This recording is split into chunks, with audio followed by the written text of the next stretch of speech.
Assalamualaikum warahmatullahi wabarakatuh.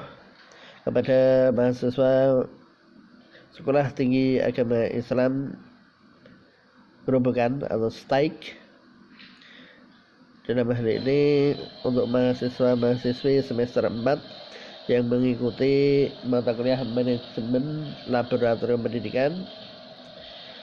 Kita kuliah online, pertemuan kita yang ke-8.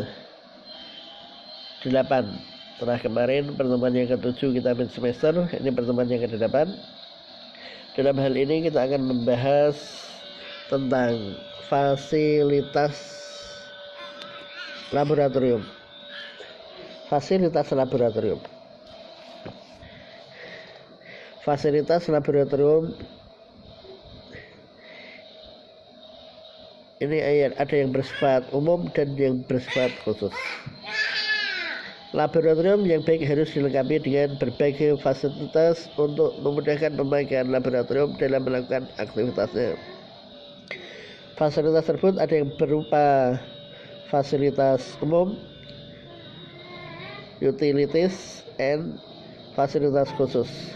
Fasilitas umum merupakan fasilitas yang dapat digunakan oleh semua pemakai laboratorium. Contohnya penerangan, ventilasi, air dan bak cuci, aliran listrik dan gas. Fasilitas yang bersifat khusus berupa peralatan dan meubilir.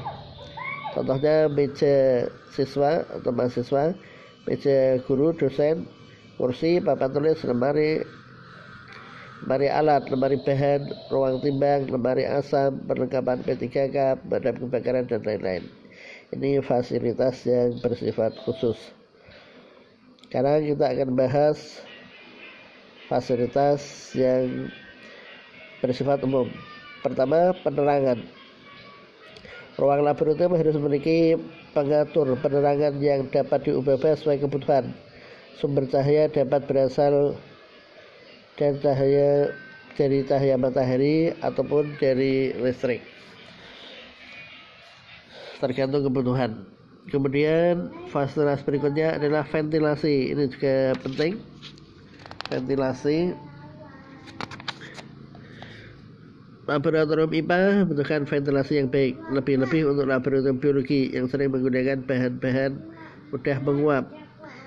Kadang-kadang ventilasi tidak dapat dicukupi dari jendela, sehingga dibutuhkan alat rotasi udara seperti kipas penyedot atau ceiling fans. Adanya kipas penyedot ini dapat membantu pergantian udara menjadi lebih baik. Kemudian air merupakan fasilitas yang penting dalam laboratorium IPA, terutama untuk laboratorium biologi. Pasokan air ke dalam laboratorium tersebut harus cukup. Selain jumlah pasokan, kualitas juga harus baik. Kualitas air yang kurang baik dapat mempercepat kerusakan alat. Berikutnya adalah bak cuci. Bak cuci atau sink dapat terbuat dari beton atau porselen. Bak cuci yang terbuat dari porselen mudah ternoda apabila kena bahan-bahan kimia. Bak cuci yang harus dilengkapi dengan saringan untuk mencegah masuknya sisa-sisa praktikum yang berupa bahan padat, untuk menghindari adanya kerusakan bak cuci. Hindarkan buangan bahan-bahan kimia seperti asam basa kuat dan bahan-bahan korosif lainnya.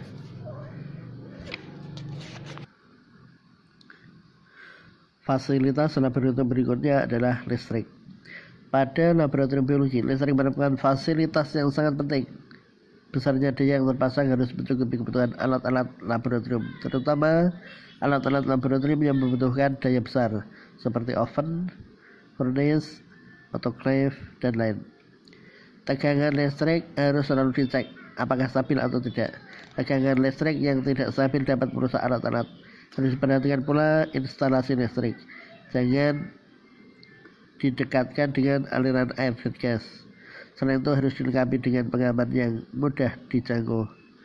Terminal outlet harus mudah dijangkau. Instalasi listrik secara periodik perlu diperiksa kondisinya.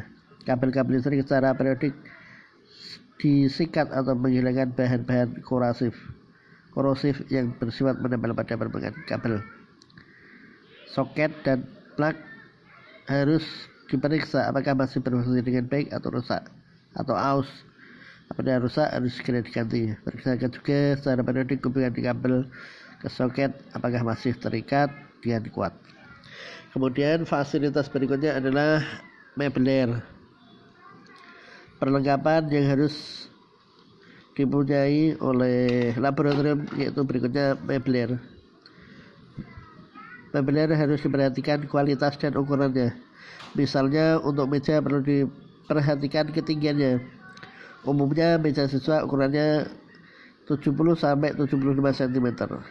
Meja guru atau meja demonstrasi harus lebih tinggi dari meja siswa agar sewaktu demonstrasi dapat terlihat sampai ke meja siswa paling belakang.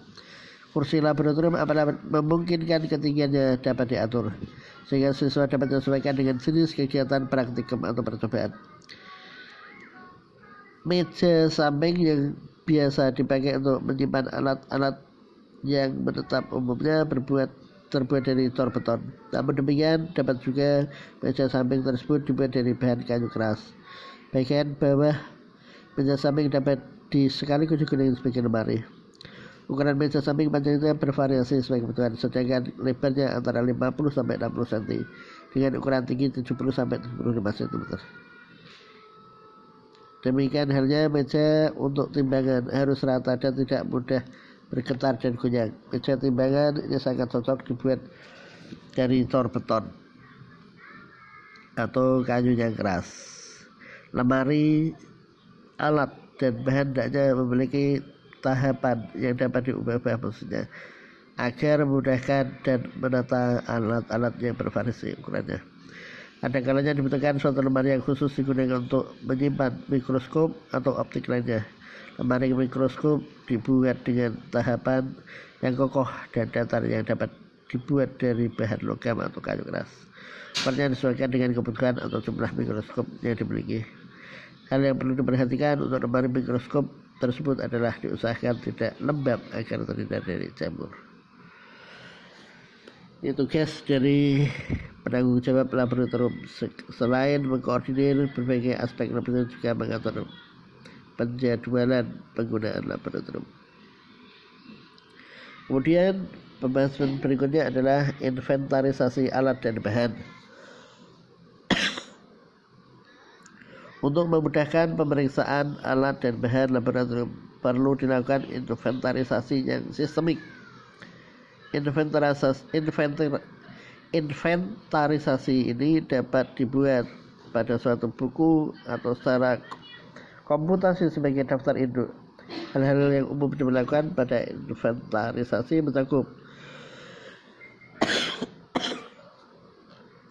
kode alat atau bahan, nama alat atau bahan, spesifikasi alat atau bahan, sumber pemberi alat dan pengadaannya, dan penggunaan, jumlah atau kuantitas, kondisi alat baik atau rusak. Ini hal yang umum diperlukan pada inventarisasi. Kemudian selanjutnya adalah tugas kerja pengelola.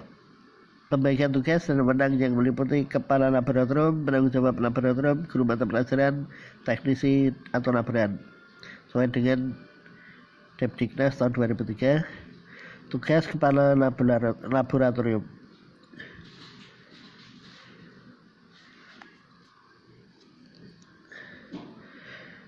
Merencanakan dan mengadakan alat dan bahan untuk kegiatan praktikum atau praktek sesuai usulan dan penanggung jawab laboratorium, laboran dan teknisi. Merencanakan dan mengadakan alat dan bahan untuk kegiatan penelitian dan pengabdian kepada masyarakat. Mengatur dan melaporkan administrasi keuangan, penggunaan dana, DIK, DIK, SADIK, BOP dan sebagainya. 4. Menginventarisasi alat dan bahan laboratorium. Ini menginventarisasi alat dan bahan laboratorium. 5. Melaksanakan perbaikan dan pemeliharaan fasilitas dan alat di laboratorium. 6. Mengembangkan tim layanan masyarakat. 7. Mewakili ketua jurusan jika berhalangan dalam melaksanakan tugas. 8. Memfasilitasi pengembangan kurikulum dan mengembangkan kerjasama dengan pihak luar. Kemudian Tugas penanggung jawab laboratorium membantu kepala laboratorium dalam merencanakan program kerja laboratorium, merencanakan dan mengelola kebutuhan penanggung jawab bahan. 3. Merencanakan dan mengelola kegiatan praktikum. 4. Mendata kebutuhan bahan alat. 5. Mengusulkan kebutuhan alat bahan untuk kegiatan praktikum dan penelitian. 6. Memonitor dan mengevaluasi kerja guru praktek, teknisi laboratorium dan asisten. 7. Memonitor dan mengevaluasi kerja guru praktek teknisi laboratorium. 8. Melaporkan teknisi laboratorium kepada kepala laboratorium. Tugas guru penggabung mata pelajaran praktek, membantu penanggung jawab laboratorium dalam merencanakan kebutuhan bahan dan alat serta kegiatan praktikum. 2. Merencanakan mengatur pelaksanaan kegiatan praktikum secara teratur. 3. Melaksanakan pretest praktikum bersama asisten. 4. Memantau dan mengurus kegiatan praktikum. 5. Melakukan kegiatan respon praktikum. 6. Memantau kerja asisten laboratorium.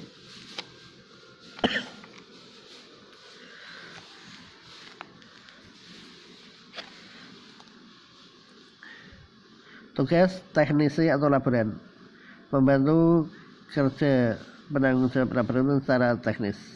2. Mendata kebutuhan alat dan bahan. 3. Mengusulkan kebutuhan alat dan bahan. 4. Membantu guru praktek dan menyiapkan pelaksanaan praktikum. 5. Membantu guru praktek dalam melaksanakan praktikum siswa. 6. Mendata dan mengatur penggunaan alat dan bahan. 7. Menjaga kebersihan. 8. Melaporkan kebutuhan bahan praktikum atau alat praktikum kepada penanggung jawab laboratorium. Kemudian tugas asisten laboratorium, membantu guru praktek dan teknisi atau laboran dalam menyiapkan praktikum. 2. Membantu guru praktek dalam melaksanakan praktikum. 3. Membantu guru praktek dalam mengenai kegiatan. 4. Menjaga keamanan kebersihan laboratorium bersama teknisi.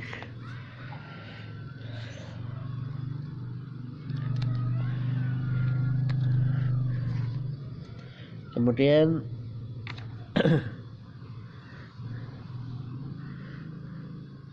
untuk pengamanan laboratorium ini untuk pertemuan yang akan datang.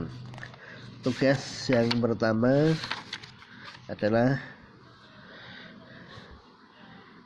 apa yang dimaksud dengan fasilitas laboratorium. Apakah yang dimaksud dengan fasilitas laboratorium? Kemudian yang kedua, berikan contoh fasilitas umum dan berikan contoh juga fasilitas laboratorium yang bersifat khusus. Yang nomor 2. Terus yang ketiga, hal-hal apa yang diperlukan dalam inventarisasi alat dan bahan. Hal-hal apa yang perlu diperhatikan dalam inventarisasi alat dan bahan.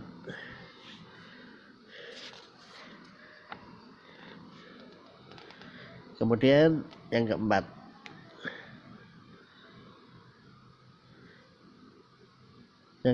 sebutkan tugas kepala laboratorium. Sebutkan tugas kepala laboratorium. Sudah, hanya 4 soalnya. Yang pertama, apa itu fasilitas laboratorium? Berikan contoh fasilitas yang umum dan yang khusus. Nomor 2. Nomor 3, hal-hal yang umum diperlukan dalam inventarisasi itu apa saja.